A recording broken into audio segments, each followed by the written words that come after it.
আসসালামু আলাইকুম। আজকে সন্ধ্যার আয়োজন করা হয়েছে হালকা কিছু চা, তার সঙ্গে পাউরুটি খাওয়া হবে। চাটা বানানো হচ্ছে। চার সাথে খেতে পাউরুটি খেতে কিন্তু খুবই ভালো লাগে। সামনে শীত পড়েছে, সবসময় তেলের জিনিস খেতে ভালো লাগে না। শুকনো কিছু খেতে ইচ্ছা হচ্ছে, তাই আজকে আয়োজন করেছি। চার সাথে পাউরুটি, চাটা বানিয়ে নেওয়া হচ্ছে, পাউরুটির সাথে ভিজিয়ে খাওয়া হবে আজকে সন্ধ্যার আয়োজন।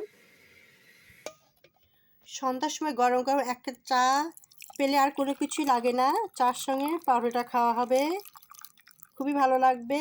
কারণ শীতের সময় মাথা ব্যথা করে, চাটা খেলে একটু ফ্রেশ লাগে, সব কিছু কাজে উৎসাহ বাড়ে, কর্মপ্রেরণা যোগায়। চাটা অত্যন্ত প্রিয়। চার সাথে পাউরুটা ভিজে ভিজে খাওয়া হবে। অত্যন্ত মজাদার একটা রেসিপি। এই রেসিপিটা কার কার পছন্দ? যাদের পছন্দ তারা ফলো দিবেন।